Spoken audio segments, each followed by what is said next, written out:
de Armando Tejada Gómez. ¡Hue paisano! Los desterrados.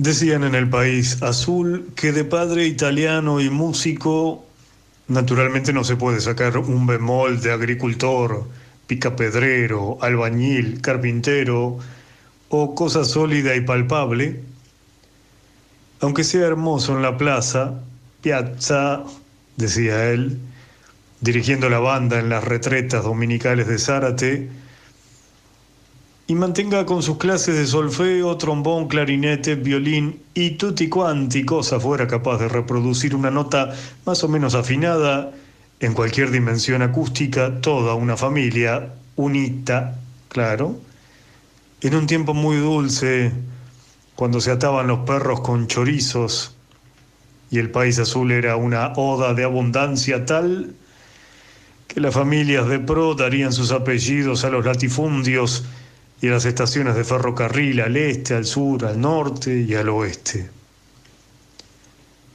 Se iban a París con la vaca en la bodega del barco para la leche de los niños, pobrecitos, que tendrían que soportar el verano de Europa, por ese berretín del viejo de comprar réplicas de las estatuas famosas, Venus de Milo, Pensadores, caballitos de Marley, Madonas con el niño y sin el niño, Dianas cazadoras, y todo el sobrante de los talleres consagrados donde el gato por liebre de la cultura consolaba a los exiliados en la tierra interminable, donde había que ponerle coto al horizonte, pues que de tanto horizonte no había dónde poner los ojos y encontrar algo digno de mirar, pues el destierro se cobraba en soledad la abundancia.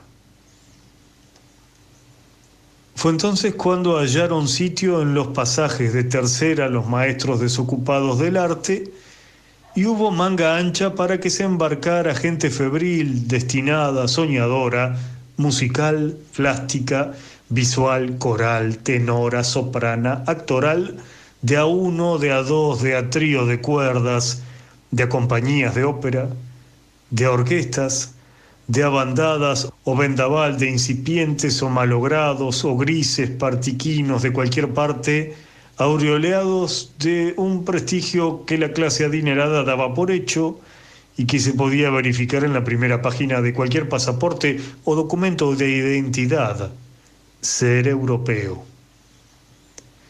Después la realidad los puso en su sitio, pues el que no sonaba para arriba se apagaba para abajo, y surgieron como hongos los conservatorios y escuelas de canto de la Scala de Milán, donde el maestro director había integrado el coro en calidad de prueba un par de días. A veces acomodaban su sobreexistencia en la banda municipal y otras ni eso, sino el exilio, en el exilio de ir a recalar en algún pueblo perdido, al frente de una banda lugareña de orejas duras para honra y loor de las efemérides, que era el otro vicio consuetudinario del granero del mundo. Cosimo Paliano era hermoso dirigiendo la banda en las retretas, con su cabellera abundante y rubia, canosa, tirando a trigo ardido por el color y a avispero loco cuando el viento de los domingos a la mañana la ponía a flotar sobre sus hombros corpulentos, enérgicos. La batuta, un palito ridículo en su mano derecha, y la izquierda libera, apaciguando los ímpetus del trombonista, la línea de trompetas, juntando el pulgar y el índice en un círculo que subía y bajaba, marcando el compás o ritmo o lo que fuera, ya que ninguno de los músicos lo miraba, demasiado preocupados en deletrear las partichelas, sudando la gota máxima, resoplando con mejor buena voluntad y la peor suerte, bajo la rampante sombra de la glorieta de la plaza, ante un auditorio de niños desbandados y padres displicentes que tomaban en solfa estas extravagancias de la intendencia, porque de pasión por la música nada, como no fueran los bailes de carnaval en los clubes que por ese entonces se llamaban Progreso, Honor y Patria, Porvenir, Unión o cualquier otra apelación grandilocuente hacia el futuro de grandeza que nutría los discursos políticos o las páginas de los periódicos locales, que no la escatimaban, aunque no pasara toda su literatura de reclamar la reparación del puente, de los desagües deteriorados por las lluvias y el paso del ganado o de los carros. Pero Cosimo Pagliano, il maestro, ponía la vida y un cuarto en esos conciertos dominicales, ausente de esa realidad de medio pelo transportado hacia regiones de fina transparencia, en alas de la música, como se decía entonces, soñando en esas tardes el destino que soñó cuando soñaba y América podía ser una escala fuera de la escala, desde donde partiría en una gira triunfal que abarcaría el mundo, cosechando aplausos, celebridad y todo el menaje de la gloria que ahora consistía en transportarse desde el atril de mando hacia un mundo de evasiones insobornables, hacia el arrobamiento desesperado, hacia las altitudes siderales de la música, desde donde caía estrepitosamente contra el suelo, toda vez que el solista pifiaba con una onomatopeya o mugido de vaca que le amontonaba en los ojos azules una iracundia asesina hacia el victimario de lo sublime, desnudando toda la impotencia de ángel destituido que solía asistirlo los domingos, mientras en la plaza giraba sin cesar la vuelta al perro de los vecinos, los muchachos presumidos y las niñas de merecer. «El Tano Pagliano», le comenzaron a decir. Exultante, pronto de sonrisa, iluminado por los ojos, conversador sonoro, inagotable, se hizo espacio, como tantos otros que habían entrado a la tierra con ganas y con audacia, en ese pueblo ya pujante, donde el ganado y las mieses reventaban los odres de la prosperidad, inaugurando el alumbrado público, asépticas boticas, grandes tiendas sucursales de las grandes tiendas de la capital, primeros y ruidosos automóviles, el primer mágico cine y la inauguración con la visita de su excelencia el señor gobernador de la provincia y un estirado y distante séquito del Teatro de la Ópera, llamado Verdi o Rossini, construido en un desaforado estilo Belle Époque, donde esa noche se estrenó una tosca ajetreada, más o menos decorosa, por una ignota compañía que el periódico local había insinuado como del Teatro Colón, pero sin decir de qué sitio del mundo. Noche de gloria para il maestro esa noche, descontado que él y solo él sabía, conocía, entendía las excelsitudes del bel canto, fue invitado a compartir el palco oficial, no solo porque era la expresión viva de esa cultura musical que atronaba a do de pecho desde el escenario, sino porque él era la única fuente de información en cuanto a puesta, trama, vestuario, escenografía y calidad de los tenores y primas donas de la representación, y por esa noche único guía de la duración de la obertura, las arias y los solos, a fin de que las primeras damas de la comitiva oficial no fueran a aplaudir antes, tarde o durante alguna pausa, poniendo en evidencia las flaquezas culturales del poder. Y es que también la platea, aún más desprovista de algún conocimiento de la obra, lo había investido de Cicerone Salvador y no le sacaba los ojos de encima, no por admiración, como él creía, sino por no naufragar en el estrépito de un aplauso fuera de tiempo o en el desaire de no aplaudir los finales, que por otra parte eran tan preanunciados y tan triunfales, que a no ser por la orfandad artística de los acicalados nuevos ricos, el tiempo de aplaudir no pasaba desapercibido ni para los pesados cortinados que adornaban la entrada de la sala. Noche de gloria e incontenido júbilo para el Tano Pagliano, que mediante un hormigueo feliz en todo el cuerpo, advertía que desde esa fecha memorable él quedaba incorporado para siempre a la comunidad. No estaba tan lejos el cálido sol de su tierra, pensaba Cosimo Pagliano, pues que era el mismo sol que iba o volvía diariamente a entibiar el lado palpitante de la nostalgia. Así como eran muchos los paesanos que habían recalado en ese pueblo dedicados al comercio, los talleres de arreglo de calzado, la agricultura, y era fácil seguir en el uso del idioma natal, aunque él, por necesidad de la enseñanza, se empeñaba en hablar la castilla, y además porque su naturaleza comunicativa le urgía la necesidad de comprender a la gente nativa, a los inmigrantes españoles, y muy necesariamente a los notables del pueblo desde donde salían las autoridades. Los comendatores, como le llamaba a los incontables intendentes que se iban sucediendo según los avatares de un juego político que lo dejaba perplejo, pues rara vez los comendatores terminaban su mandato. No terminaba de arrimarse al poder cuando ya ese era intervenido, cambiado, destituido, y ya le había pasado que con el commendatore se fuera también él, cesado en su cargo de director de la banda municipal. Pero prontamente todo volvía a su cauce y don Cosimo, el Tano Pagliano, retornaba al podio de las retretas, ondeando en el aire de las tardecitas su larga melena leonada y sensitiva.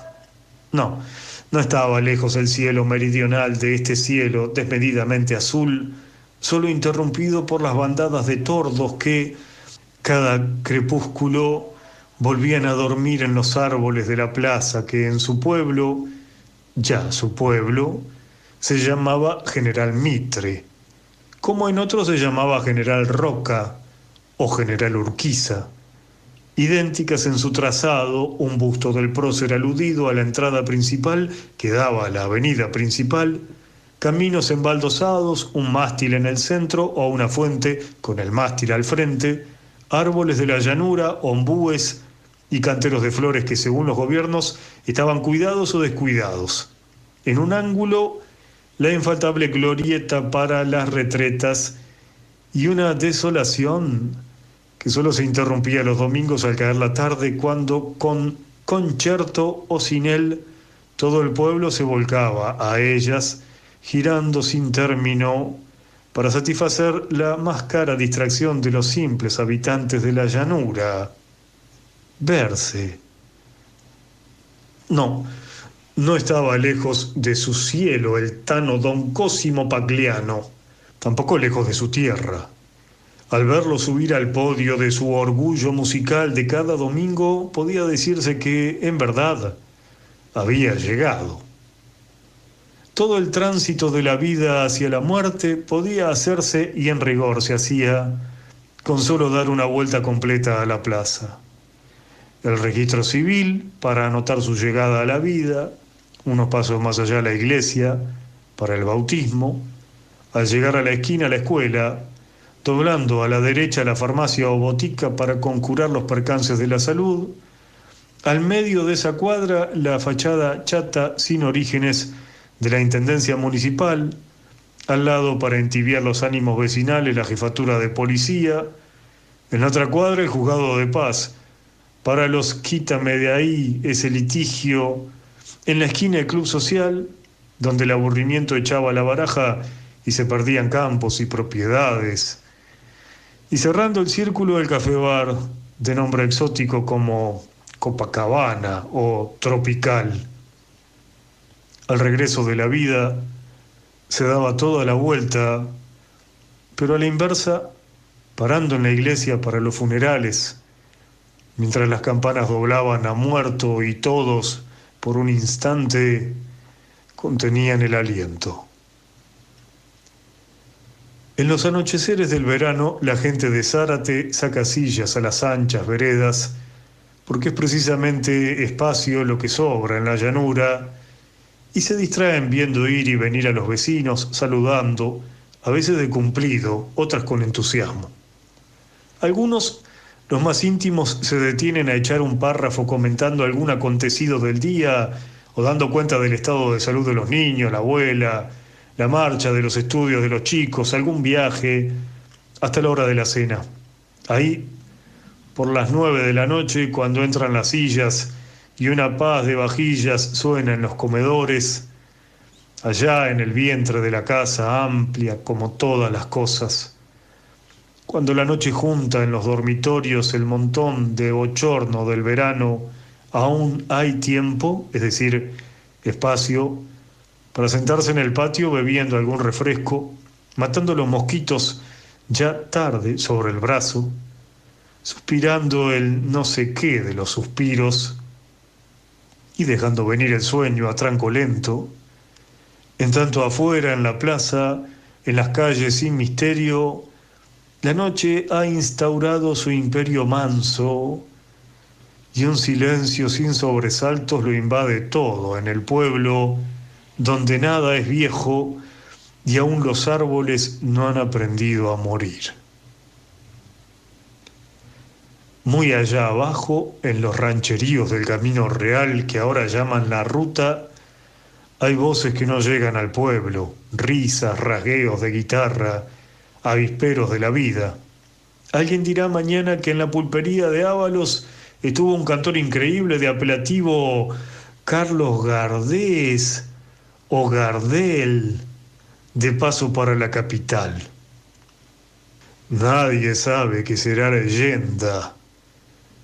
Por ahora la vida se afana en construir, trazar calles, proyectar nuevas plazas, fundar colegios, agrandar el negocio, como llaman a todo, desde los grandes hilos para guardar el cereal hasta el mercadito de la esquina, ya que todo ha comenzado de un modo artesanal, a la que te criaste, como dicen, pues que, gauchos aparte ya derribados del Centauro, todo el mundo ha venido para irse.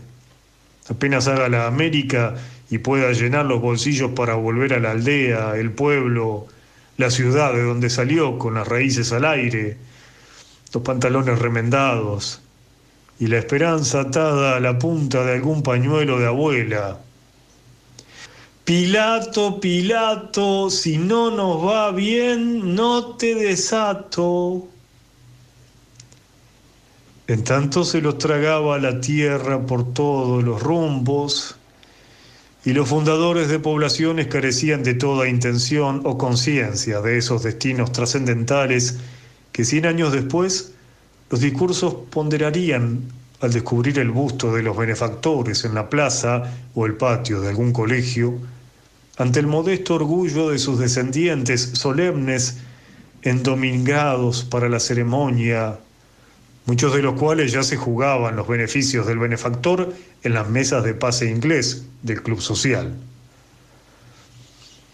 Sí que olvidados del paese, el cortijo, la mística aldea de los abuelos, de tanto evocarla, habían convertido en algo perfectamente irreal, como El Dorado al revés, al que las nuevas generaciones no querían volver ni a buscar los recuerdos, porque ya la Giuseppina o la Carmela o la Rebeca estaban de encargue otra vez y la menor de los Bagliati se había puesto de novia con uno de los Fernández.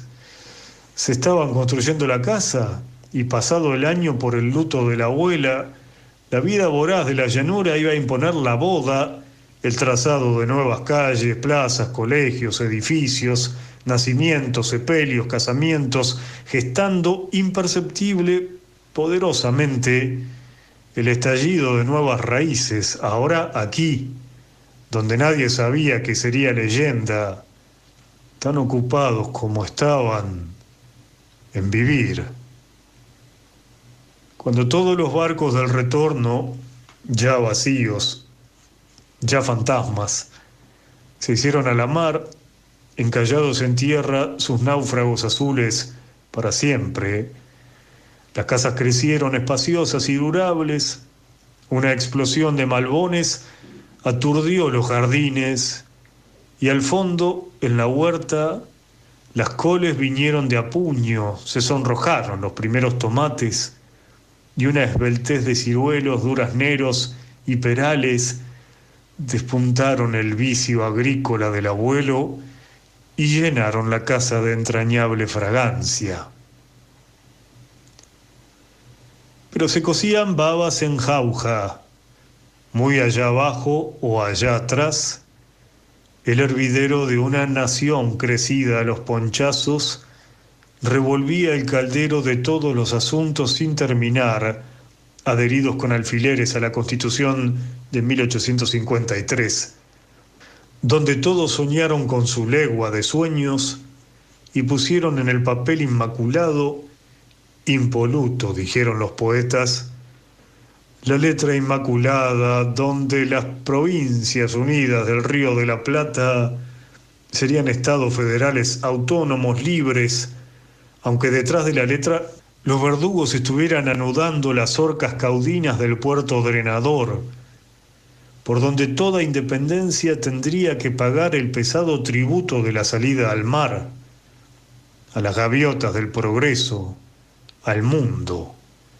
de cuyos vientos había venido la pajarera de papel del contrato social de Rousseau, el espíritu de las leyes de Montesquieu y la metódica Constitución norteamericana, modelo frankliniano del aurea mediocritas, de la templanza que da el comer y beber con moderación, mientras instaura a balazos la conquista del oeste y cada uno se defiende con las armas que tiene, como aquí, pero a la criolla, que consiste en poner el burro delante del carro de los hechos, por lo que aprobada la Constitución, para nosotros, nuestros hijos y todos los hombres del mundo de buena voluntad que quieran habitar el suelo argentino, no quedó fariseo sin su parte, y tanto unitarios como federales se dedicaron a violarla sin asco, como debe suceder en toda violación. Se cocían habas en todos los calderos, pero los gringos, como se les llamó a todos los extranjeros no españoles, pero especialmente a los italianos, no tenían que saber qué pizca o lonja de tragedia había en la campaña del desierto, en la batalla de Caseros, en el pacto a regañadientes de San Nicolás, hechos al hecho pecho de los acontecimientos y las urgencias de las fracciones portuarias. Oligarquía se le llamaría por siglos. Y a espaldas de las provincias escuálidas que, cuanto más lejos del puerto, más pobres, condenadas de por vida a pagar el peaje de las distancias en que habían nacido, el día en que el buen Dios, como decían las viejas, les dio de todo y le quitó el mar. Cosimo Paliano, cazador solitario de corcheas y semifusas, no tenía por qué saber a cuento de qué il commendatore del popolo se encerraba horas con esas cáfilas de compadrites en su despacho, y mucho menos comprender quién cosía las habas. Cuando un vecino le dijo: esos son los hombres del caudillo, el Tano era feliz. Le florecían los alumnos, los llamaban de los pueblos próximos a organizar bandas municipales. Lo que había sido un modesto cartelito en la ventana, clases de música, se convirtió, cuando se mudó a una casona de 2 plantas, en Conservatorio Musical Pagliano, mientras le llovían hijos y la sua donna hizo traer los muebles directamente de Buenos Aires, y su hija mayor se le casó con el secretario del juzgado, último vástago de una familia fundadora, pulperos en los fuertes de la campaña del desierto, que habían hecho su fortuna cambiando una limeta de Ginebra por 100 hectáreas de tierras otorgadas al mérito militar en Choele Choel o Trenquelauquen, o algún sargento o subteniente cuyo único mérito pudo haber sido haber cabalgado hasta la juntura de los ríos Negro y Limay, que ya era bastante cabalgar, sobre todo si el indio Namuncurá ya estaba maneado por las negociaciones del general Roca, bien llamado el zorro del desierto. Pero las categorías le venían a los gringos de allende el mar. Y esta aristocracia de pulperos era la única que quedaba en la llanura. Por lo que Fatal América inmediata, casona de 2 pisos, conservatorio, prestigio, echaban mano a la América mediata, enmarañada en apellidos de ida y vuelta, sobre los que recaían siempre nombramientos y funciones públicas, inaugurando detrás de los galopes recién acallados la sagrada orden de la burocracia nacional, a cuya sombra crecía el hongo gigantesco de la tranquilidad del presupuesto, que era otro sueño de la legua, pues no muy tarde del día de la boda, los gringos vendrían a saber que los sueldos demoraban en llegar años enteros, pero que la levita, el prestigio de la familia, debía brillar siempre, impecablemente, pues el imperio de la vaca, desarrollado a la intemperie, debía vestirse de galera y bastón hasta el último punto del mapa, para identificar mediante los símbolos nacionales la ancha, ampulosa, desbordante prosperidad del patriciado. No todo podía ser ganancia. Lo consolaba su Adona, a la hora de la avaricia, poniendo en el debe el resultado de esos matrimonios por apellidos.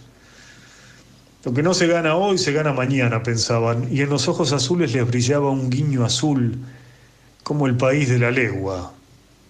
Piano, piano, se va lontano. Y dormían felices, soñando que cazaban perdices.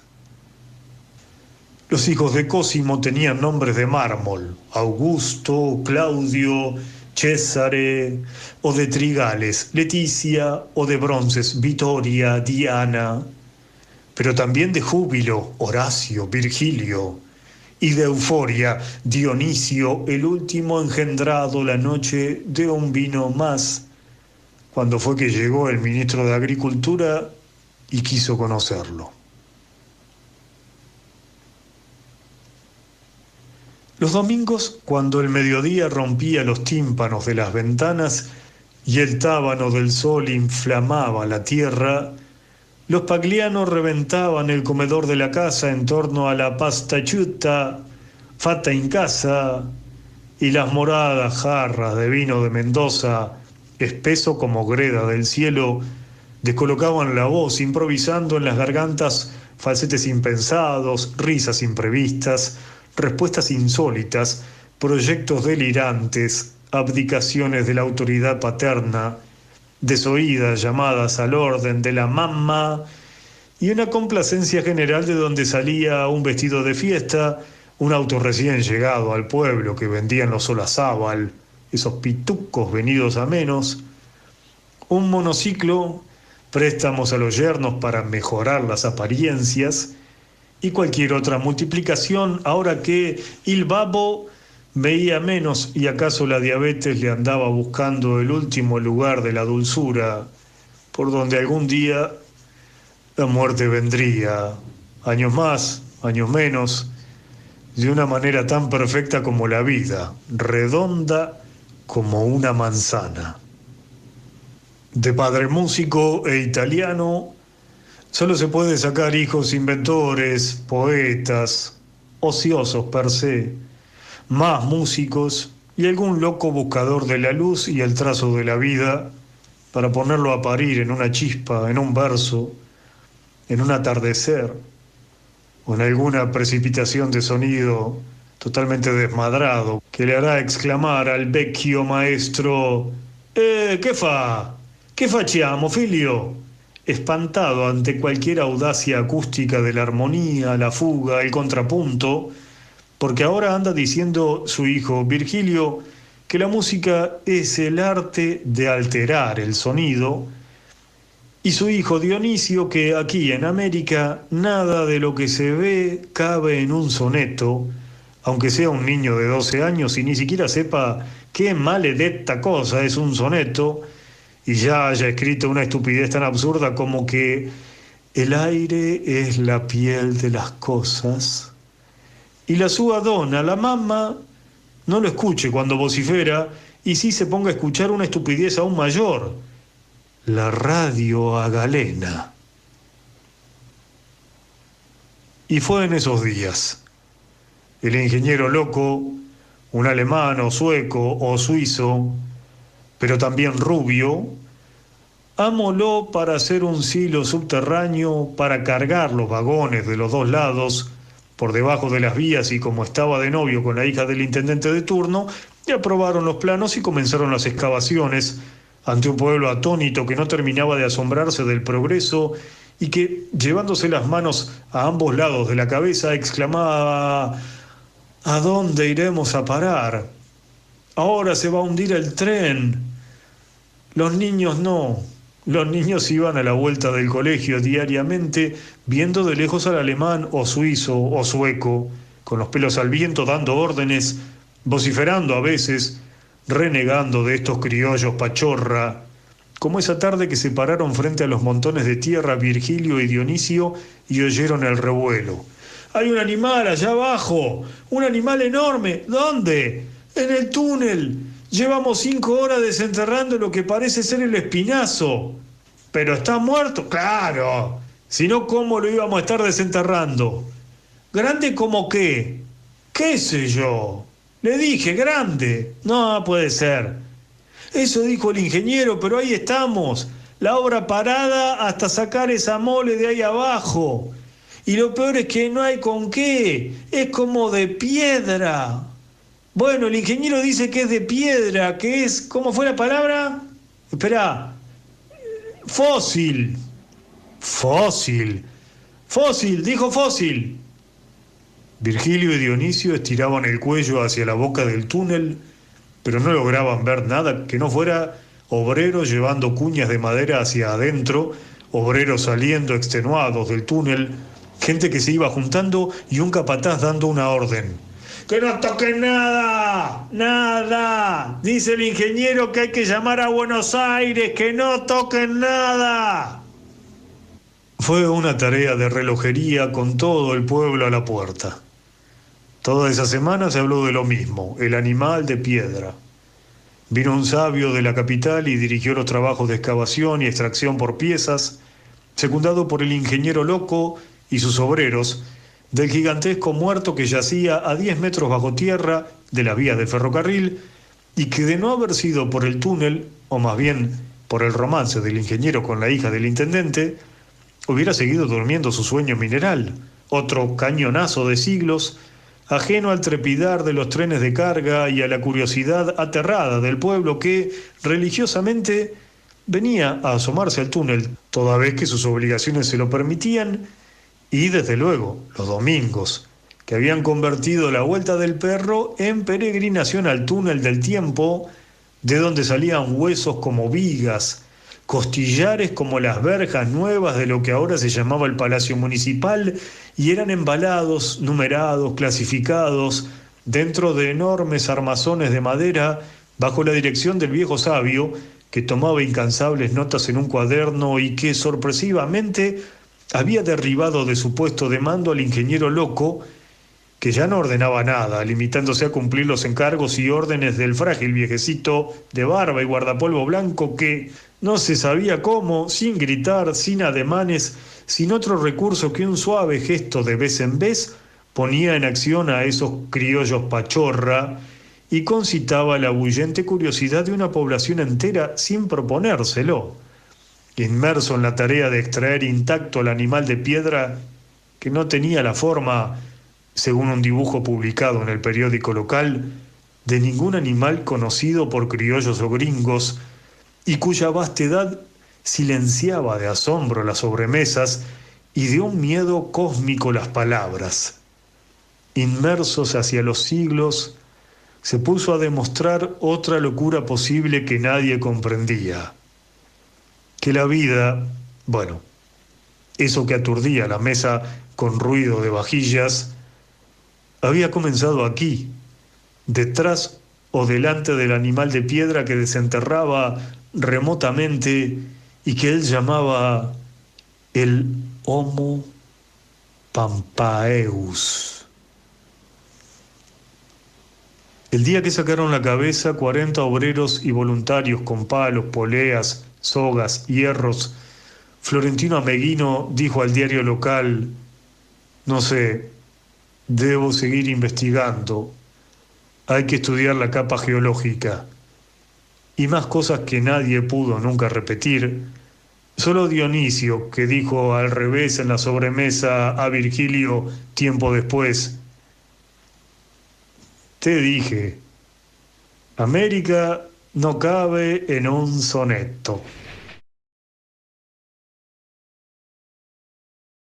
La vida no se iba a detener, por el contrario, tomaba impulso cada bendito día. Ahora el tren salía y volvía 2 veces, uno a la mañana, otro a la tarde. Comenzaron a llegar los viajantes que vendían de todo: arados, bicicletas, semillas, muebles, automóviles estruendosos, casimires, vajillas de Cebrés, porcelanas de Florencia, ladrillos, herramientas.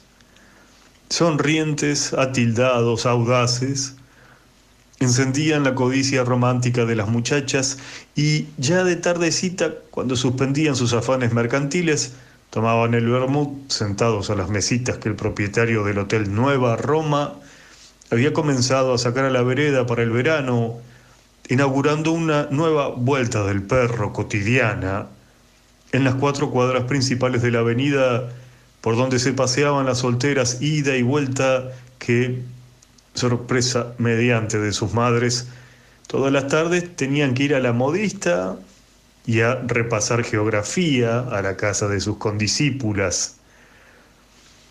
De ida pasaban raudas y solas, de vuelta en grupo de 2, de 3, de 4. Lo hacían muy lentamente, echando miradas de soslayo hacia las mesitas de las que a veces partía certero el clavel de un piropo. Se crecía, las modas llegaban y se iban dejando tras de sí agitadas polémicas que solían durar más que las modas. Una cierta gradual, paulatina distensión en las costumbres alarmaba a los abuelos. El automovilismo cautivó a los descendientes de las familias italianas. Se abrió el primer taller mecánico que se convirtió rápidamente en un espontáneo club de los fierros, donde se enmarañó un lenguaje nuevo compuesto por un léxico duro, novedoso, indescifrable, asomado a palabras como acumulador, cilindraje, árbol de leva, carburador, y una redundancia bastante próxima a la nación de la llanura: caballos de fuerza. Bramaban los motores del siglo entre la muchachada que holgaban horas hablando de marcas, tiempos, pilotos, carreras, en las que se asomaba el aura de algún ídolo, no muy nítido, pero sí inevitable con el tiempo. 2 de los Pagliano ingresaron al taller como aprendices y volvían a sus casas resumando grasa ante el espanto de la mamá y el cabeceo filosófico y resignado de don Cosimo. La otra pasión de la juventud comenzó en el potrero y estalló en todas partes. Era el fútbol, o balompié, como le llamaban los bien hablados. Lo habían introducido los ingleses del ferrocarril junto a otro léxico desconocido que cada cual pronunciaba como podía: fullback, centro forward, wing, full, offside, penalty, presididos con un mandón con pito llamado referí. Insensiblemente casi todos los paglianos menores se fueron volcando hacia este deporte juego que no costaba nada más que cansancio, algún revolcón o algunos hematomas en las piernas que la mamá, cada día más protestona, curaba con baños de salmuera y encomiendas a la Santísima Virgen o a Cayetano Benedetto, su santo doméstico. Fue una epidemia. No quedó espacio libre que no reuniera cada tarde a los niños de la vecindad, trenzados en unos picados de sacar chispas, detrás de una pelota que la mayoría de las veces era de trapo, pero donde se adiestraban los futuros cracks, como llamaban los ingleses a los más hábiles. Se formó el primer club de fútbol en cuya comisión, sorpresa de las sorpresas, aparecieron figurando relevantes personalidades del pueblo. Fue el comienzo. Al Sporting Football Club, orientado obviamente por los ingleses, le siguió la Unión Deportiva Nacional, originada en el Club Social, tras lo cual no tardó en aparecer el Deportivo Español, y más luego el Cultural y Deportivo Italiano, sin contar los clubes de menores recursos como el Honor y Patria, el Porvenir, Unidos del Bajo, Cultural Amor y Gloria, de tal modo que con el tiempo no quedó manzana, sector, paraje, sin su propia agrupación deportiva, inaugurando júbilos y tristezas, triunfos y fracasos, rencores y simpatías, amenazando cada domingo con fraccionar en 1000 pedazos la proverbial placidez pueblerina de la que ya nadie se acordaba, como no fuera para reclamar la gloria para su institución, separando amigos, dividiendo familias, alentando grescas fragorosas, vendettas insaciables, fanatismos suicidas, fracasos electorales, ruinas familiares, odios incurables, al ritmo de una epidemia futbolística que ya contagiaba a todo el país, de cuya convalecencia no se recobraría jamás, dando al traste con la opinión sentenciosa del juez de paz, que dijo: pasará como todas las modas que asuelan a este pueblo dormilón. Embestido por el oleaje de las modas y el vértigo de los trenes que iban y venían diariamente de la metrópolis, el pueblo se convirtió en una sucursal de cuanto esnovismo transitara las calles de la gran ciudad. Las mujeres se tomaron revancha. A la radio, a Galena, le sucedió el receptor de radio eléctrico. El primero lo trajeron los Pagliano. Fue un acontecimiento bautizado por los vecinos más cercanos que, de haber venido a verlo funcionar y a admirar la maravilla, convirtieron en costumbre acudir por las noches a escuchar la novela. Nació una nueva ceremonia. Ponían el receptor al medio del patio y las matronas se sentaban en torno, unas tejiendo, otras bordando, otras cosiendo. Entre copita y copita de licor de mandarina, acompañaban con una tempestad de suspiros las angustias y tribulaciones de los protagonistas. Una pareja a quien el villano hacía sufrir tanto que a los meses lograban casarse, aunque la felicidad no los compensara de los padecimientos, como comentaban al final de los interminables novelones, hipando un llanto que no se sabía si era de alivio o de alegría por el final feliz. Las cenas comenzaron a quemarse en las cocinas de la dueña del aparato y los maridos de las asistentes debieron acostumbrarse a comer solos algún plato rápido, insípido, frío, porque a la hora sagrada el corro de dolor humano por los avatares del amor era inamovible del patio de los Pagliano. ¿Hasta cuándo?, gritaban los maridos. «Hasta que me compres la radio», gritaban las esposas. Pero de pronto, una tragedia paralizó todos los acontecimientos. El peluquero mató a la peluquera. Ahí nomás. ante las propias narices de un vecindario atónito que, caído del cielo de la radiotelefonía, se encontró con un drama auténtico, sangriento, conmovedor, que cada cual podía narrar a su modo, darle cuantas interpretaciones le surgiera a la imaginación, tomar partido, agregar, quitar, pesquisar motivo, signos de aproximación, comentarios. La engañaba. Ella lo engañaba a él. Nada de eso, fue porque él se quería quedar con la herencia. ¿Qué herencia si era huérfana? ¿Y eso qué tiene? Claro que era huérfana, pero el padre le dejó. Dicen que ha sido un ataque de locura. Él tomaba y ella, siempre de punta en blanco, vio, daba las 12 antes de hora. Yo siempre le desconfié, ¿qué quiere que le diga? Se notaba. Yo sabía. ¿No ve que nunca salían juntos? Sin advertir que ellas tampoco salían nunca con sus maridos, ocupados con los juegos de naipe en el club, los partidos de fútbol, las carreras. Pero como dijo doña Paulina, eso es distinto. Para Dionisio, merodeador de asombros, el colegio secundario era un calvario. Borracho de matemática, de historia antigua, geografía, gramática castellana, historia argentina, botánica.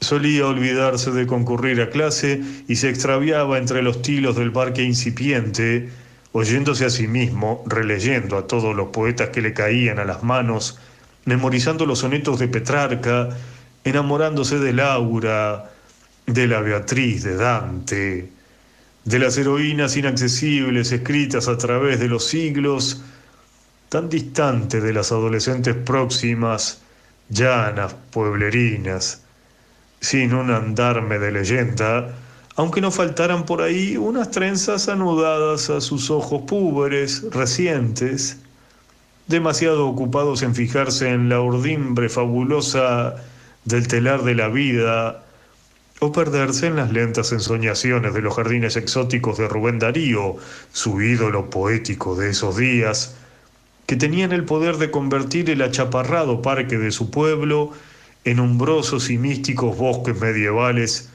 y a la achatada plaza del pueblo en jardines de Versalles, laberínticos, suntuosos, como deben ser los sueños. Su hermano Virgilio había descubierto el tango ante el horror de don Cosimo, y es que el tango fue el otro ciclón que pasó por Zárate, devastándolo todo. Nadie sabe cuándo.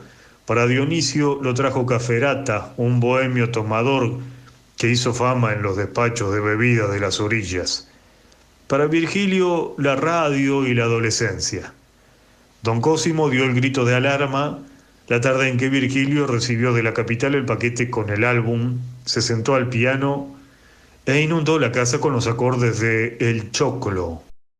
Como si una delegación de prostitutas hubieran entrado a la casa, il vecchio maestro descendió del Olimpo de la sala mayor del conservatorio, aún contaminado por las notas de esa música prostibularia, y le ordenó: ¡silencio!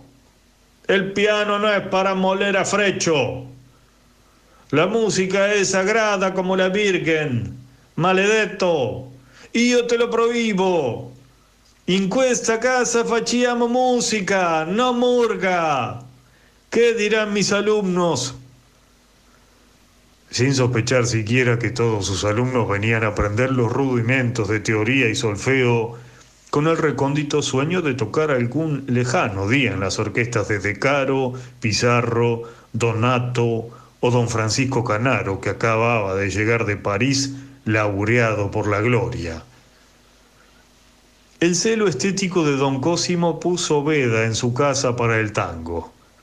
Esto obligó a Virgilio a pasar a la clandestinidad de los boliches nocturnos, mezclándose con guitarristas, violinistas, bandoneonistas, cantores de boca torcida y una muchachada febril, fanática y pintoresca que lo seguía ciegamente y entraba en éxtasis cuando él sacaba del teclado del piano esa lluvia densa de las notas de la comparsita.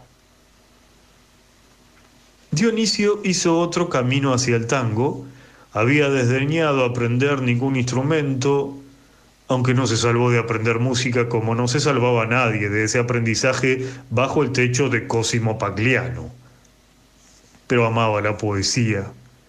Ante el estupor de toda la familia, y ya no solo de su padre, cada día más desconcertado por los rumbos de sus filios, 2 mecánicos, 1 futbolista, 3 atorrantes, 1 pianista de murga y el otro, más calzone, poeta, papamosca. Dios mío, ¿a dónde vamos a parar? Pensando en sus vanos sacrificios, en el derrumbe de la cultura, en la agonía de la música grande, clamorosa, a la que él había aspirado, si bien nunca realizado en plenitud, confinado a los desajustes de las bandas municipales donde el repertorio no podía remontar más que algún fragmento de La Traviata, una aria de Puccini, desafinados como una bolsa de tarros, y las consabidas marchas militares y patrióticas de las fechas patrias, pero manteniendo incólume el respeto sacrosanto por la música grande y el bel canto, sin claudicar nunca ni un solo día de su vida larga, acaso demasiado larga para tener que ver indignado al cataclismo cultural y la guaranguería de ese ritmo de serrucho del 2x4, poverello, que terminaba degollando en un soldo, como 2 cuchilladas, luego de haber pasado por el lamento carcelario de las percantas que amuraban al coso, al sofaifa, al bacán, del lamento lamentoso que no hacía mella en la vocación de sus muchachos, ocupados en devorar los tallarines del domingo, que lo escuchaban como quien oye llover entre el tintineo de los vasos y vajillas y los viajes afanosos de la mamá del comedor a la cocina. Pero era vano. De nada valía el cinturón de castidad de padres y madres en torno al decoro de sus niños. El tango bailaba en todas partes, metía la pierna entre las piernas de la vida, la estrechaba poseedor y posesivo, le calentaba la yeguada del instinto, pegaba la mejilla macho a la mejilla hembra, despertaba del letargo al sexo pusilánime, 1000 años arrinconado en la maraña de los buenos modales. Respiraba el aliento embriagador de la excitación mutua, desnudaba todas las ganas contenidas de una sociedad demasiado tiempo enjaezada en la mojigatería, liberada junto a la abundancia de los ganados y las mieses, la abundancia de vivir. Era un ventarrón incontenible. La euforia del centenario. En un salón porteño lo habían bailado el príncipe de Gales. Cayeron las compuertas. Todo tenía aún vaho a tierra. Las lluvias del otoño arreaban la tropilla de tardes melancólicas y desde los ojos de Dionisio aún podía verse el perfil de brumas del gauchaje merodeando fantasmal las orillas del pueblo, donde recalaban los receros, los habitantes del crepúsculo, la demora del pasado. Entre la leyenda y la crónica, los circos paseaban representando el periplo sangriento del gaucho Juan Moreira en 4 actos embarullados de duelos a cuchillos. La adolescencia lo llevaba a empujones de las lecturas febriles a los exilios de los parques, de la ruidosa convocatoria del comedor familiar a los boliches humosos, de los ojos de las muchachas doradas a los relatos aguardentosos de algún viejo centauro destituido. Escribía sonetos y sentía que la vida se le quedaba afuera, esa vida vasta, casi cruda, informe, amorfa, inconmensurablemente palpitante. Buscaba que le cupiera en las palabras, pero las palabras eran aún exiguas, porque su vida misma era todavía breve, sin más estremecimientos que el asombro, la sed infatigable, la telaraña de sí mismo, las búsquedas en el entresueño de la poesía y de la muerte. Virgilio no del mismo modo. Él se liberaba en el ejercicio de la música, en la respuesta inmediata que lo rescataba del ensimismamiento, en la comunicación que despertaba el piano entre sus congéneres.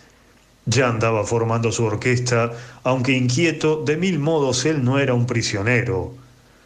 Él era un envión del vendaval del siglo, pez en el agua de ese río turbulento. Su búsqueda era de sonidos, pero también de hombres, de armonías e iniciados, de instrumentos y ejecutantes, más bien una respuesta que una pregunta. Dionisio era un solo. Difícil hallar en su medio ahora veloz, frívolo, almas gemelas para la oración de las palabras alucinadas, preciosas, insustituibles, donde la gota de poesía titilaba como el rocío en la rama.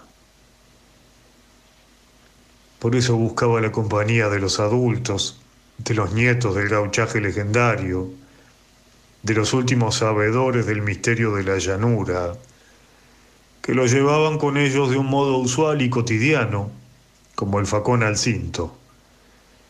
Y frecuentaba los boliches, no bebía aún.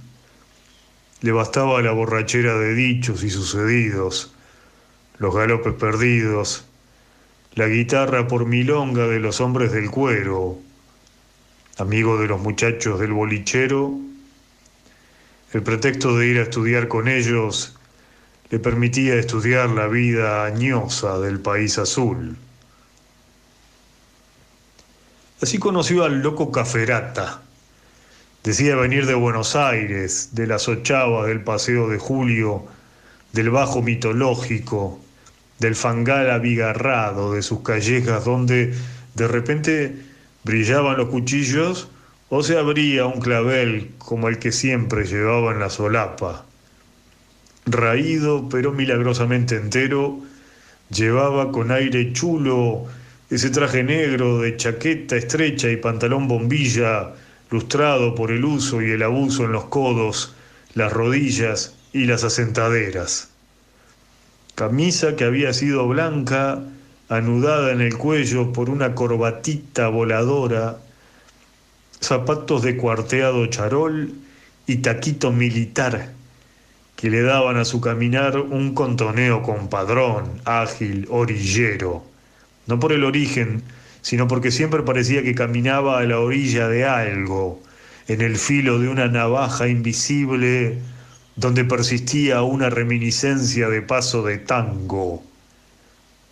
Todas las tardes decía venir de la peregrinación, que consistía en sus paradas sacramentales en todos los boliches del camino. Alguien le había adjudicado, vaya a saber dónde y cuándo, fama de guapo, y él dejaba decir a sus espaldas que vivía de las mujeres, que tenía trabajando en el bajo. Pero en el pueblo nunca mostró la hilacha de esa vida perdularia, por lo que transitó pacíficamente por sus orillas sin despertar la ira de los sacerdotes ni el rigor de la autoridad. Pasó a ser otro más entre los marginales, ignorado por la gente de pro, al tiempo que insustituible y apreciado por la gente de la noche, no solo por su ingenio rápido, su bonomía, su trago manso y cantor, sino por su real o supuesta vida de aventuras, su pasado carcelario, su lenguaje lunfardo, su anecdotario incansable. Siempre alegre, el loco Caferata se repartía a manos llenas, ya en la chanza oportuna, ya en un improvisado discurso lunfa de minas y entreveros, ya en la entonación de un tango inaudito, manchado de comentarios marginales, sin usar jamás una palabrota que salpicara soezmente su decoro de porteño medido, estricto, circunspecto en la amistad del paisanaje. Fascinó a Dionisio. Caudaloso de vida, el loco Caferata se acodaba en el mostrador y tras una grapa o una caña brava, su trago preferido, comenzaba a inventar historias subyugantes de la vida del bajo fondo, de la ciudad laberíntica, el cuadro 3 de la cárcel de las Heras, el hormiguero del conventillo de la Paloma, las trifulcas de las minas por un cafillo en los piringundines del Paseo de Julio, el negocio de la trata de blancas manejado por los marselleses. Deslumbrado, Dionisio bebía de sus labios la caña brava de esa vida de afuera de la vida. Con esas migas hicieron el pan de la amistad. Amistad de hombre vivido y adolescente intacto. Fue de verlos acodados a una mesa las tardes ante el asombro de los parroquianos, trenzados en diálogos ignotos, apartados del ruido aparatoso del truco, separados sus rostros por el humo del cigarro del loco Caferata, que ya lo llamaba compadre Pagliano, porque el respeto consistía en llamarse por el apellido. Un día Dionisio le leyó los poemas al loco Caferata. Dijo: mucho para mí, compadre. Yo soy lisito como la lluvia. Y Dionisio volvía a comprender cómo meter en los versos, ahora ya impecables de sus sonetos, la vida. Se le descosían. Cuanto más se salvaba una flor, algún crepúsculo huidizo, una pregunta hacia la muerte, que el loco Caferata meditaba. La muerte debe ser como dormirse sin soñar, ¿no? ¿Cómo? ¿Cómo ha dicho? Que debe ser fulero. No, eso de soñar que dijo. Ni despertar ni soñar, nunca más. ¿Se da cuenta? ¿No ve que lo que tiene de lindo dormir es que uno sueña adentro? Digo yo, a lo mejor la muerte también se sueña.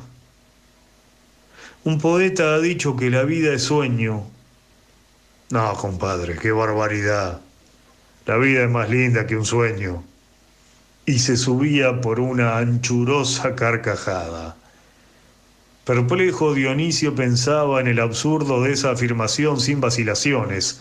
La vida es más linda, y no lograba juntar esa alegría de vivir con la realidad del loco Caferata, raído, marginal, casi miserable, durmiendo quién sabe dónde, inquilino de los mostradores, casi viejo y acaso sin retorno a las dulzuras, y no podía comprender. Dígame, Caferata, usted tuvo otro pasar, ¿no es cierto? Cierto, pero ya pasó. Yo también creía antes en el embeleco de la fortuna. Bueno, otra vida, digo. Otra, todavía otra. No, compadre, apenas yugo con esta que me tocó.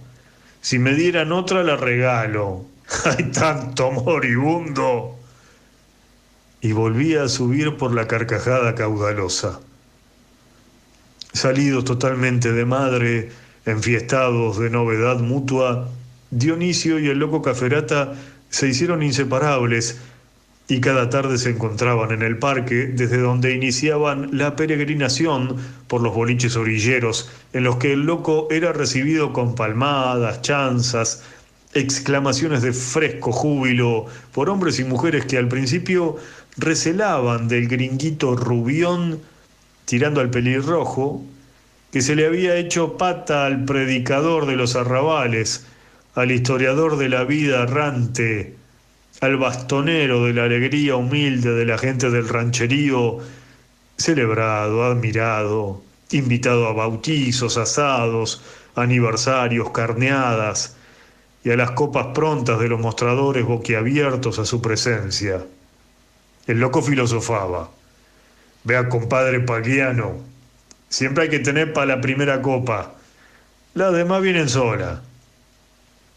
Y era cierto. Nadie dejaba de invitarlo. Pero el loco, ganado por el embrujo del poeta adolescente, comenzó a olvidar su oficio de caudillo de la euforia general y, absorbido por la gravedad de los temas que abordaban, se fue poniendo impermeable a su público. Interesado en las charlas con Dionisio, comenzó a suceder que condescendiera muy poco a las expectativas que creaba su presencia y despachara con algún par de palabras a los tributarios de su leyenda, por lo que la gente de abajo se le comenzó a apartar, intimidada por ese muchacho fino, hijo del Tano Pagliano, venido del barrio alto del pueblo, que había copado al dios milagrero de los boliches, al punto de que el loco ya no se daba con nadie tan enteramente como antes.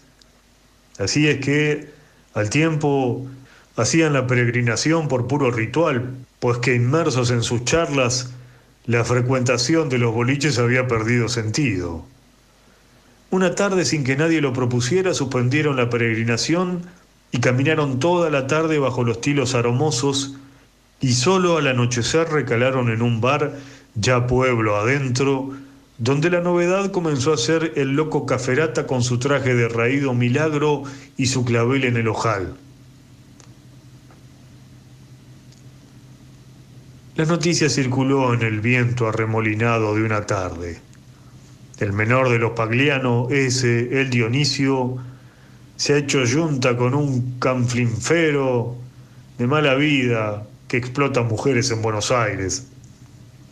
Y andan bebiendo por los tugurios todos los días y hasta ya tienen el tupé de venirse al centro. Decían el centro como quien dice la catedral, el santuario de la Virgen, la sacristía, y meterse en los lugares decentes. Es un escándalo, no me diga. Deberían echarlos del colegio. Y cuidadito que yo te vea con el Dionisio alguna vez. Ese domingo la tormenta estalló en el comedor de los Pagliano.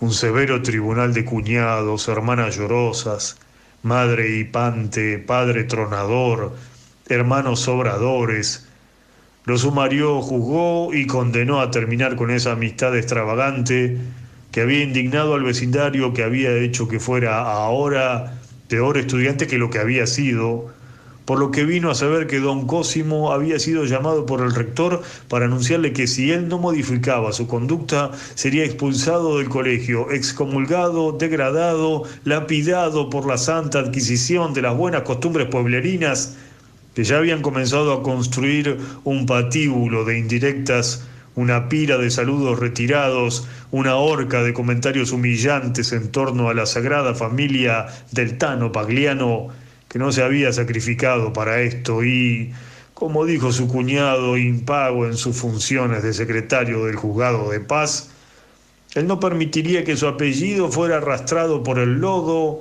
y ese atorrante patibulario sería arrojado del pueblo, expulsado a alguna cárcel de la capital de la que nunca debió salir a pervertir a la juventud.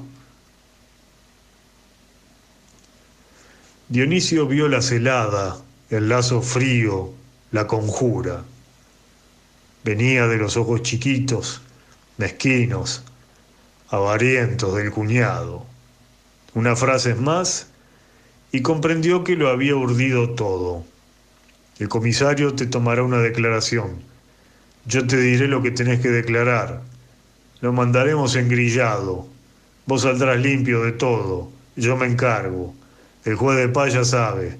Todo quedará arreglado. Mañana. Dionisio levantó los ojos del plato donde los había dejado todo ese sucio tiempo. Entre las lágrimas vio el borrón de su familia blanca, enharinada de inocencia, y allá, al fondo de la mesa, el guiñapo alcanforado de su cuñado, Nunca le costó tanto su voz que le salió del llanto, no como un grito ni un sollozo, como un resuello. ¡Hijo de puta! Y salió corriendo.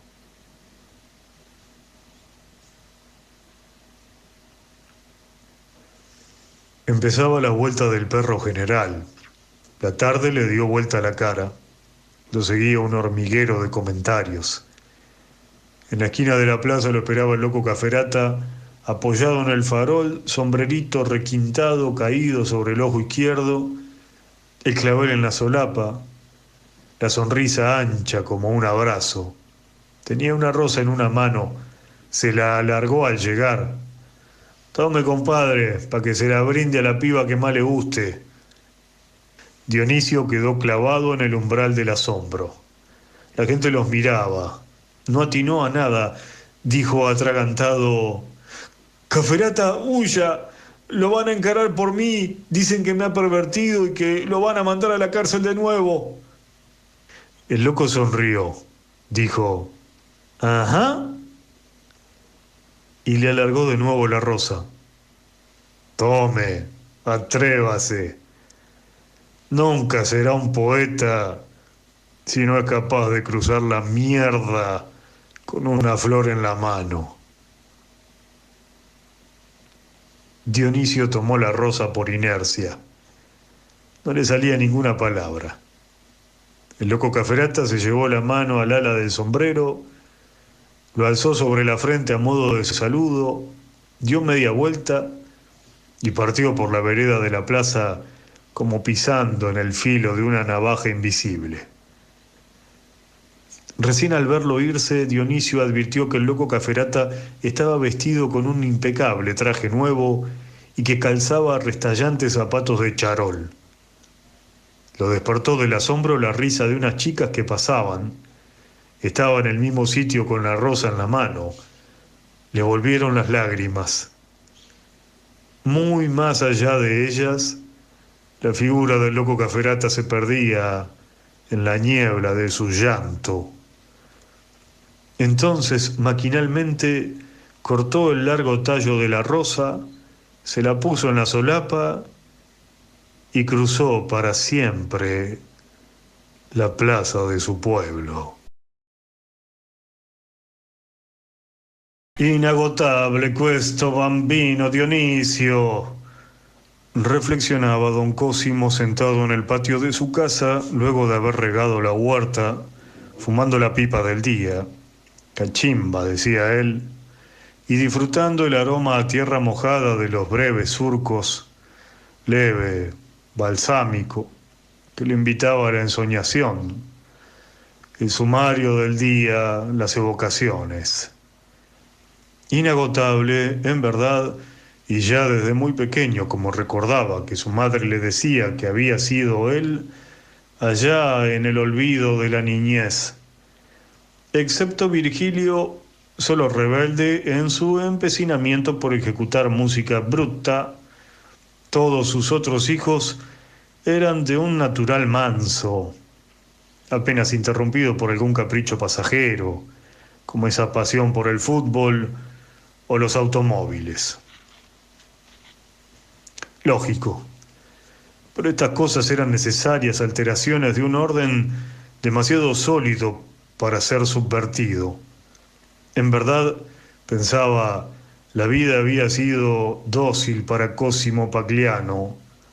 Se salió con la suya siempre. No recordaba cuándo se enamoró de la música. Según su leal interior, él carecía de recuerdos que no fueran sonoros. Ahora tenía que admitir, que no fue un gran músico, pero la vida tenía que admitir que tampoco fue otra cosa. Un músico picolino così, pero un músico. No cura como quería su abuela, ni procurador como quería su padre. Hubiera sido campesino como quería su abuelo. Eso hubiera sido posible si su pasión por la música le hubiera otorgado esa ocasión. Pero era tan remota, siempre fue tan remota una cosa que no fuera la música, que casi le costaba pensarla. Y Dionisio, que no había vuelto más desde aquel mediodía, tonto si él se llenó de orgullo cuando se negó a la sordidez de su yerno, se le había parecido siempre, y ahora Dionisio era una lágrima, con esa pasión por las palabras, bueno, los versos, eco, al punto de no admitir, como él, niño con la música, otro tema, otra pasión, otra dirección de la vida. Recónditamente él lo apañaba. Sabía que una fuerza así era una excepción, una obstinación de la naturaleza de donde era posible el milagro del genio. Michelangelo Buonarroti, a los 6 años, ya aprendía con los picapedreros la docilidad de la Pietra Serena en la cantera de Firenze. Sí que él sabía. Había conocido esa tosudez del instinto al extremo de marcharse a América, apenas aprobado el conservatorio, no sin antes huir de su pueblo, del sacerdocio y la mezquindad de las togas, los códigos y las alcantarillas llenas de ratas muertas de la signoría. Ese Dionisio, suspiró, il mio bambino, perduto allora in la porca via, maledetta vita. Y advirtió que la pipa se le había apagado hacía rato. Encendió su pipa de nuevo. No le tenía demasiado apego. Solo a esta hora del día, luego del riego minucioso de su huerta y su jardín, mientras el olor a tierra mojada lo embalsamaba, Cosimo Paliano se sentaba a fumar como quien suspira, larga, relajadamente, para que los recuerdos tuvieran un sitio propicio en su memoria y pudieran fluir sin atropellarse. Ahora que su vida había alcanzado la altura posible según sus fuerzas, ya multiplicadas en hijos y tareas, y ver con sus ojos de Dios doméstico que lo hecho era bueno. Había esperado toda esa semana el regreso del hijo alucinado, porque no quería admitir lo que ya sabía, que no volvería. Esa arruguita en el ceño cuando miraba fijo, la había heredado de él. Era el punto donde se reunía la decisión, los actos irreversibles, la determinación. Fumó o suspiró otra bocanada de humo azul.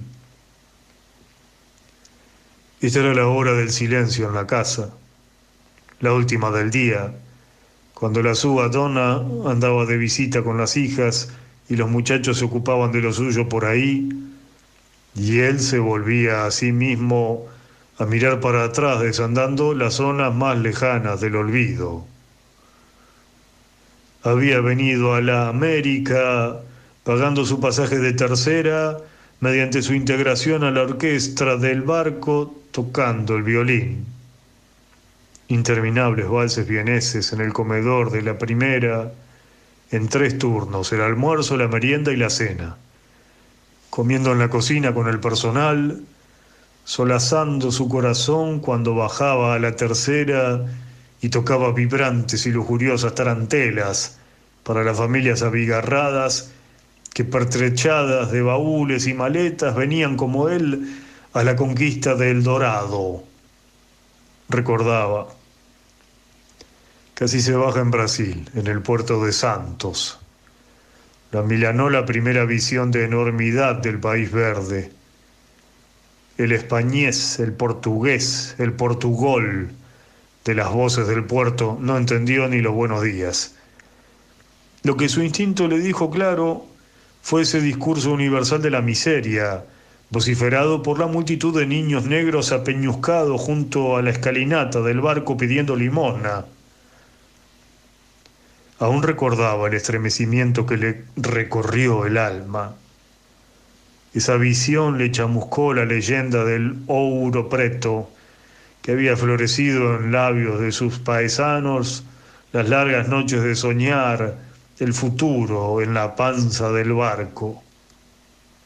Decidió seguir hacia su destino proyectado, el país azul, el de las interminables leguas de cielo, incansablemente relatado por los que volvían a la aldea luego de recolectar las cosechas como peones golondrina, con los ojos más grandes por la inmensidad y los bolsillos llenos de abundancia, a recoger sus familias y partir hacia las pampas preñadas de trigo y de distancia.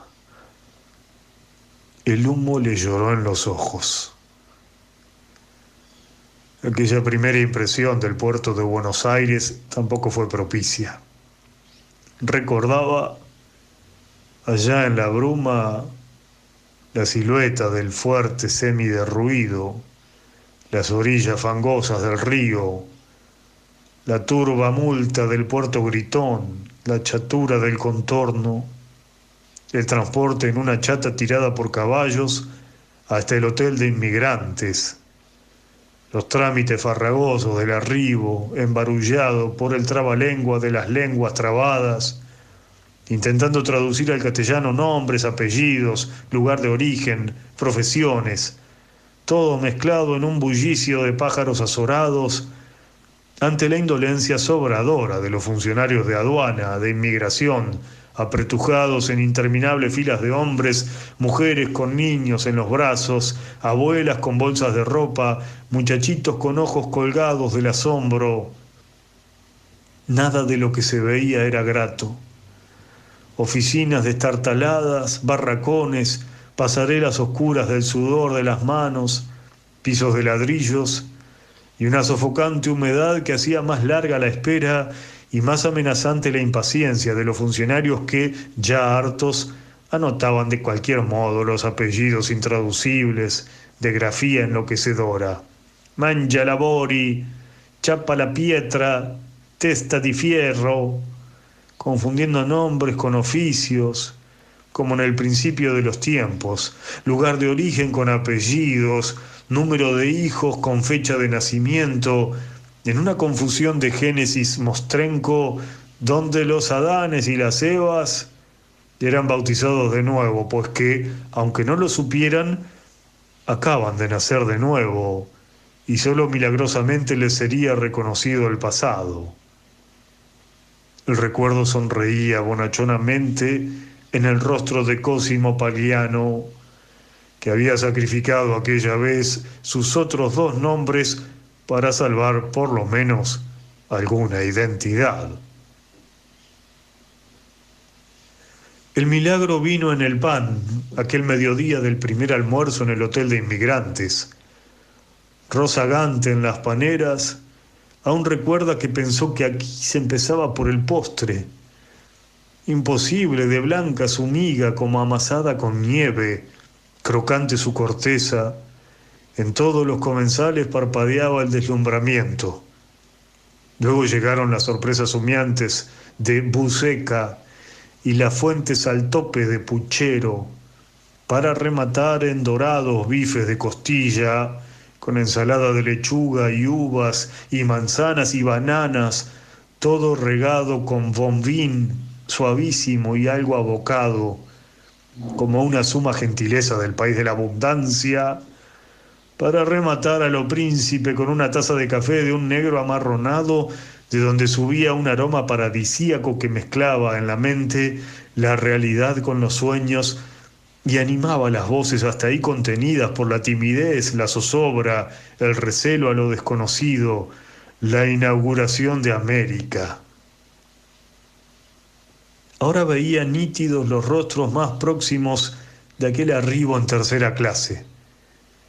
Se contaron los sueños, se prometieron una larga amistad, se preguntaron los destinos.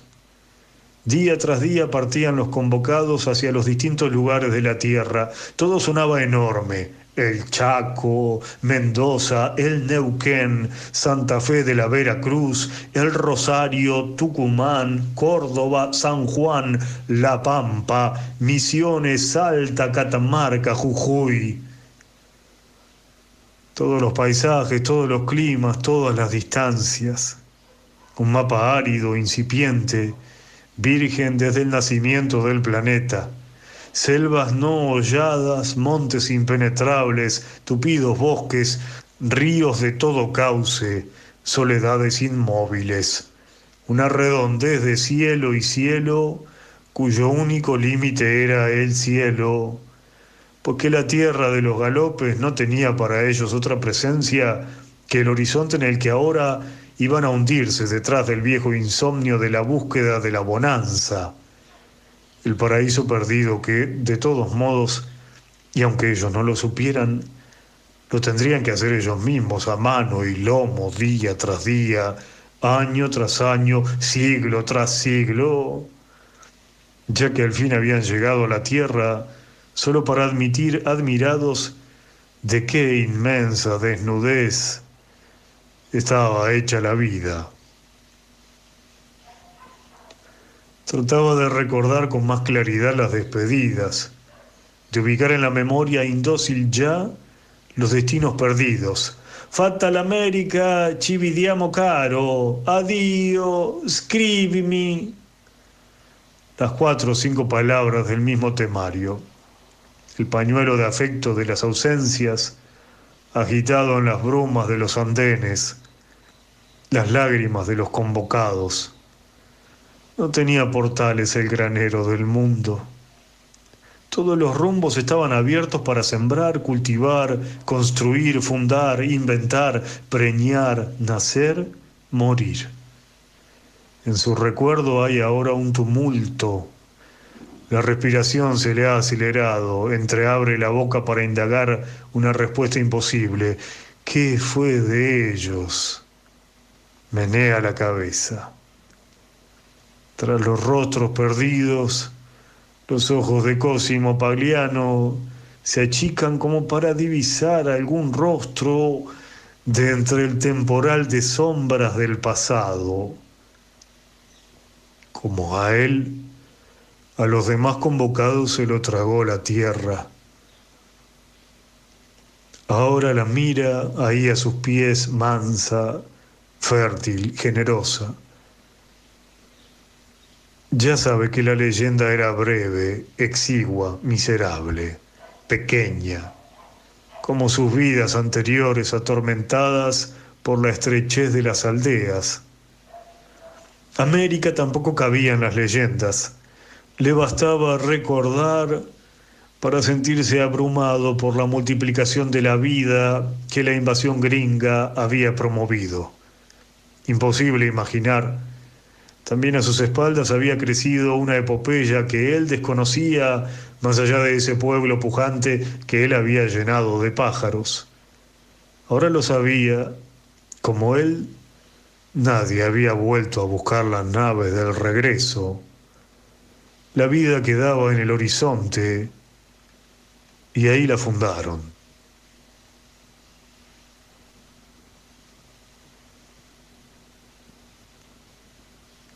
Dionisio deambulaba por un pueblo perdido. Cosimo sale del hotel de inmigrantes portando su diploma del conservatorio y su violín. El dinero le ha alcanzado para pagar el boleto hasta esa estación y ahora mira indeciso hacia las calles aún desiertas del amanecer. Directamente al Teatro Colón se ha dirigido Cosimo y espera ser recibido. El muchacho tiene hambre y piensa en la taza humeante de café con leche, pan y manteca que la mamá le servía a esta hora. Es la costumbre, se dice, como se dice Cosimo cuando la espera se prolonga. Cuando todo el pueblo despierte, Dionisio buscará un trabajo cualquiera. Ruega que haya algún taller mecánico, como Cosimo ruega que el direttore sea italiano, porque eso le facilitará las cosas, ya que el único trabajo manual que ha hecho Dionisio ha sido ayudar a sus hermanos, y entre paesanos, piensa Cosimo, una mano lava la otra. mientras Dionisio recorre el andén desierto y él se pasea en la evocación por la sala decorada con dudosos tapices de Cinquecento y de nuevo el hambre o el recuerdo del hambre que lo tira de adentro con una cierta urgencia cuando ve que las calles se animan y pasa el lechero tirando de la vaca y entonces se decide. Cosimo se decide a preguntarle a la ordenanza si acaso sabe si necesiten músicos en la orquesta. Y el vasco de la vaca le dice a Dionisio, autos sí, sí, por esa calle, pero no sabe.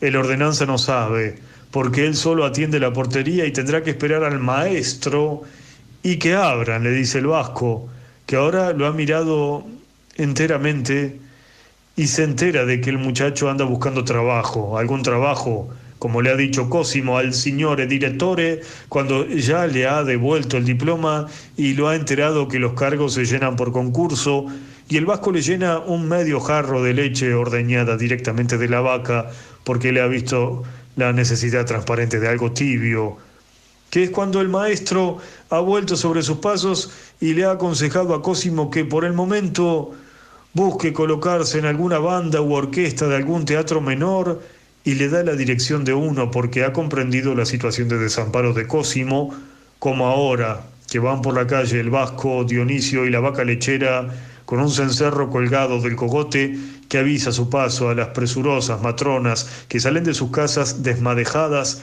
por el sueño con una olla donde el vasco vuelca el litro de leche ordeñado y cambia chanzas alegres con las vecinas que lo bromean con los años, porque esta mañana lleva un ayudante y Cosimo sale con una dirección anotada en un papel y se para en la vereda a ver el tráfago de la ciudad.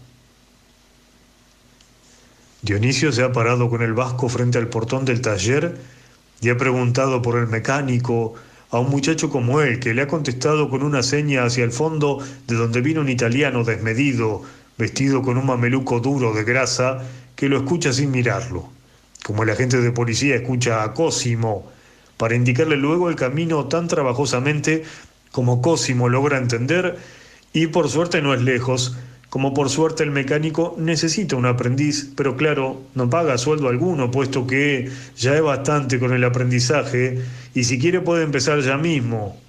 Pero cuando Dionisio le explica que sin un sueldo mínimo, el mecánico le dice que no necesitan violinista, que justo ayer se integró una orquesta para una gira por el interior con una compañía de ópera, pero que si toca algún instrumento de viento, él lo puede recomendar a una banda, porque claro, él no querrá ir a tocar a alguna orquesta de cafetín, aunque la última lira de Cosimo haya sido tragada por la tierra, y lo que pasa es que Dionisio no tiene ni para comer ese día, aunque no se anima a decírselo al mecánico que ya ha introducido su desmesurada humanidad debajo de un automóvil, clausurando el asunto, y Dionisio salga calle arriba a alcanzar al vasco de la vaca, que lentamente se ha ido enterando de la situación del muchacho y le dice que es la hostia ese mecánico pillo y que si necesita un peso urgente vaya a la estación de carga a ver si hay algo para descargar esa mañana y que si no consigue nada vaya a su tambo, que leche, donde comen dos, comen tres, pero no comen tres ni malamente uno, con el sueldo que le ofrecen en el cafetín a Cosimo, pero hay que apretar los dientes y subir al palco a desafinar cuplés, tangos, valses, mazurcas, chotís, cuyas partituras pesan una tonelada, como los rollizos de quebracho que Dionisio está descargando con otros peones, cuando ya le sangran no solo las manos, sino también el alma, y una lágrima mezclada al sudor se le viene culebreando por la mejilla, cuando los parroquianos le tiran terrones de azúcar a la orquesta, y entre silbidos y atronadores zapateos al piso, rechazan por pura diversión una tras otra las páginas del repertorio que nadie escucha para nada, y convierten las 8 horas de la orquesta en un suplicio sin atenuantes. Pues que cuando Cosimo se ha querido bajar del palco, los otros músicos lo han prevenido de que esto es así, que la orquesta está para esa diversión de los parroquianos y que si quiere comer tiene que aguantar. Como lo comienza a comprender Dionisio cuando el patrón le paga los 2 pesos del jornal. Se ha mudado a una pensión, Cosimo. Es él y un baúl. Caracol de su sueño lleva la casa a cuestas.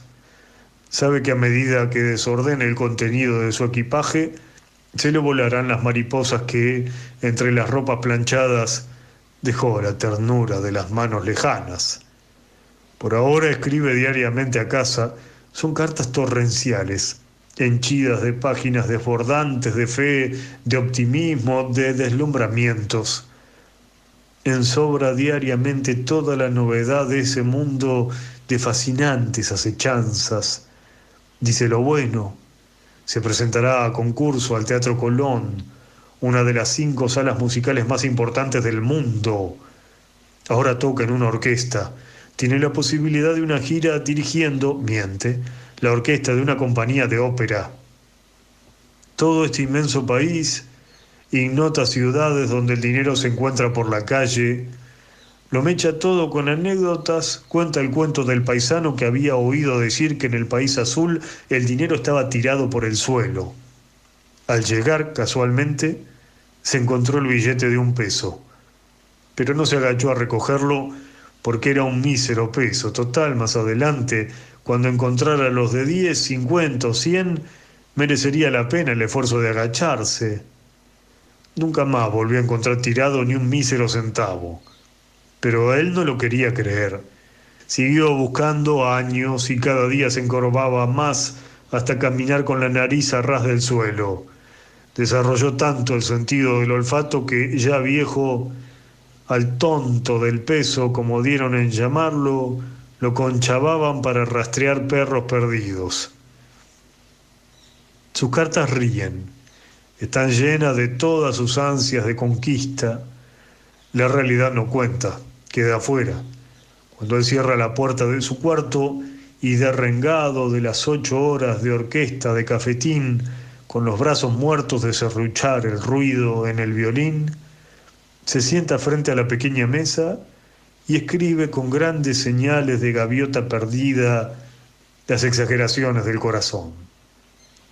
La pensión es el Hotel Fernández, el rejuntado del cafetín, la gran orquesta del Teatro Coliseo. Y es que no miente tanto. En América todo está al abordaje, hace falta tiempo. Ha dejado su dirección en todas partes, se ha ofrecido en cuanto lugar se halle cerca de la música, teatros, compañías, conservatorios, bandas, asociaciones filarmónicas. Esa primera noche de soledad en la pensión, cuando se derrumbó en el colchón desvencijado, supo que iba a soñar desaforadamente, y nomás entrar al sueño, se abrió un inmenso telón, dejando ver la imponente orquesta sinfónica bajo la dirección del maestro Cosimo Paliano. No bien su batuta iba a desatar el vendaval del sonido, en el lugar de los músicos de la orquesta, comenzó a ver los rostros de los inmigrantes de tercera clase que, en lugar de tocar, le gritaban «Fatta l'America, ci vediamo caro, arrivederci, scrivimi». Camas para hombres solos, decía el cartel. Estaba en la calle de frente a la estación. Por la mañana no lo vio, solo al vasco y a la vaca tintineante. Lo llevó a dormir allí uno de los obreros con el que comió en una fonda de españoles. «Le hablaré al dueño», le dijo. «Sos menor, decí que sos mi hermano». Dionisio conoció ahí la voz de la solidaridad de los parias del mundo. Estaba tan demolido que hubiera dormido sobre la misma mesa de la fonda. Se quedó un paso atrás cuando el obrero habló con el dueño. El compañero pagó, se metieron por un corredor acribillado de ronquidos. Entraron a la pieza donde ya dormían 2 más. Le indicó un catre en un rincón. «Me debés 50 guitas», le avisó el compañero mientras se metían entre las cobijas sin sábanas. Dionisio se buscó en los bolsillos. «Mañana», le dijo el compañero, y se metieron al sueño. Los ronquidos eran infernales. Dionisio esperó el sueño inmóvil Estaba apaleado por ese primer día fuera del hogar, gringo y feliz. Le dolían la espalda, las piernas, las manos. Tenía los ojos abiertamente fijos en la oscuridad. No se le ocurrió tener miedo. No sabía que era un adolescente arrojado al basural de la vida. Estaba adormeciéndose cuando sintió como si la sangre le caminara encima de la piel. Es el cansancio, se dijo. Él no tenía idea de lo que eran los piojos, pero comenzó a rascarse pensando que no se había bañado después de haber sudado tanto todo el día y se dijo mañana, antes de caer desvanecido al primer sueño obrero de su vida. Salió de un pozo en medio del andén de la estación. Le había costado tanto emerger que cuando asomó la cabeza sobre el piso del andén le dolía todo el cuerpo y le costaba 1 tonelada cada brazo. El andén estaba desierto. Absurdamente del piso de cemento crecía sobre un tallo alto y pelado un gigantesco girasol. Ni una hoja la planta, solo la flor allá en lo alto, a la altura de su rostro. Sin poder creer lo que veía, avanzó hacia la flor solitaria, simple curiosidad, para verla de cerca. Pero la flor se fue achicando a medida que avanzaba y una niebla espesa invadía el andén por todas partes. Entonces corrió afanosamente, ahora con un pánico inexplicable de que la flor desapareciera y el andén volviera a quedar vacío, pero como si un viento o una mano poderosa lo contuviera, corría siempre en el mismo sitio mientras la flor de girasol se achicaba. Cayó exhausto al piso. Una fuerza cariñosa lo levantó del suelo y lo puso de pie. Un sol descomunal alumbró sobre su cabeza. Miró al hombre que lo había levantado. Era el loco Caferata. Sobre la solapa lucía una inmensa flor de girasol. ¡Arriba! ¡Arriba! Le gritaba riendo. Era el compañero. Cosimo se conchabó en un piringundín del bajo. Ahora le pagaban el doble.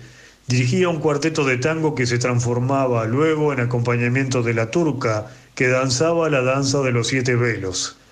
Culminaba con la danza del vientre, que hacía delirar a la marinería de todos los puertos, atosigada de alcohol y tabaco.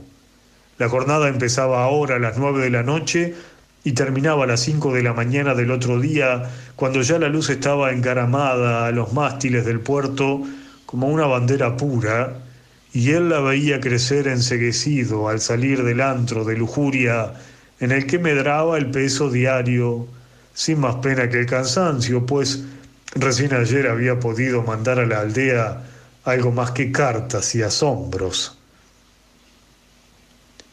Ahora dormía toda la mañana.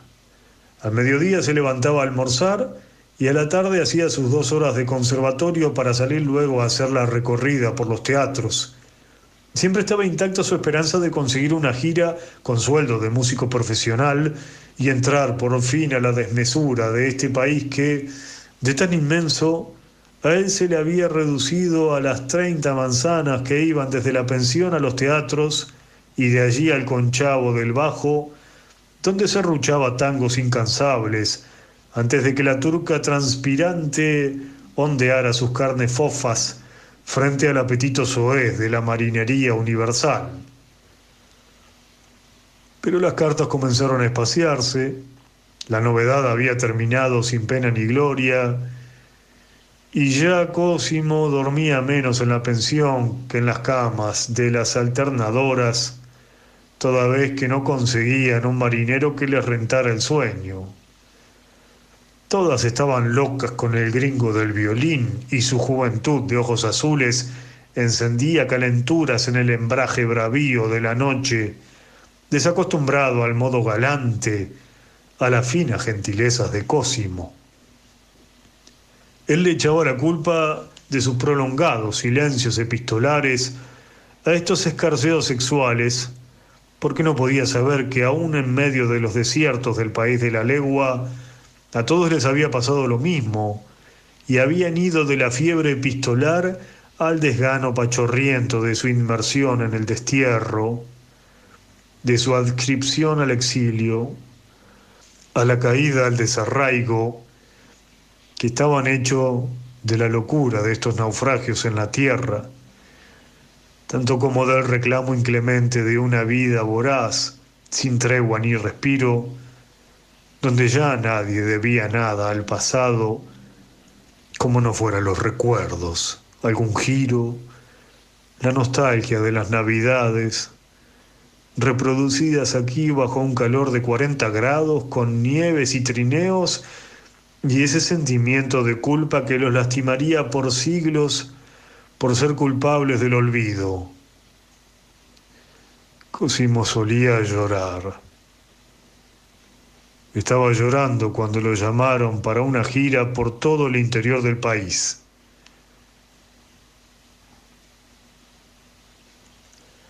La carne es la materia más blanda de la tierra. Todo le duele, todo la desgarra. El agua es más dura que la carne porque el agua dura y la carne no. Todo pega en la carne, el cansancio, el instinto, el amor y el dolor. Todo rebota en un aullido profundo, incluso la alegría, que duele cuando es mucha. Ahí va Cosimo Paliano en un vagón ruidoso con la compañía, cómicos, partiquinos, músicos de tercera como él, conseguidos luego de un regateo inmisericorde. Por fin se ha abierto el viento de las grandes distancias para el maestro sin discípulos que lleva todo su haber en un baúl. Siente que la vida está ahí adentro, adentro del baúl y adentro de este vientre de horizontes al que penetra estrepitosamente sobre las ruedas de un tren. Del mismo modo que este hijo suyo, 50 años después, pero en sentido inverso. Sentado junto a la ventanilla, Dionisio siente la misma sensación liberada que siente Cosimo, mientras la máquina infernal se come el misterio de las distancias a 80 kilómetros por hora y el mar y la tierra son una misma porción de infinito al que solo la vida le dará algún sentido. Nadie puede detener esta embestida. Ninguno de los dos conoce la epopeya que están fundando. Ambos miran hacia todo el espacio por la ventanilla y ahora no dudan ni temen, no pueden. Uno entra como el otro sale, hay un país ahí delante. Ninguna leyenda se les parece, todo es mágico porque todo es inevitable. A veces alguien del pasaje, amedrentado por la desmesura, les habla. Ellos contestan provisoriamente. Saben que ahora no hay nada que decir, que pasará por lo menos un siglo, si es que alguien puede construir una leyenda algún día entre tanta leyenda. Por eso acumulan la esperanza. No lo saben, no saben nada, pobres Cristos, y es bueno que no sepan. Tienen la necesaria locura de partir, de ir a ver por sí mismos el hervor de los volcanes que están en la tierra y en los hechos. Han renunciado a la flor del jardín por el ojo overo del cardo. Han renunciado a la paz para merecer la guerra. Ahí va Cosimo Dionisio Pagliano, recuperando un nombre de los olvidados en el papeleo de América, a merecer la tierra. Ya han pagado el pasaje de ida, han adquirido el derecho a su combate con la muerte. La sua donna ha entrado al patio y lo ha visto sentado frente a la huerta y el jardín, de espaldas a la casa, un brazo caído y la pipa en el suelo. Solo ha preguntado: Cosimo, pero él no le ha respondido nunca más.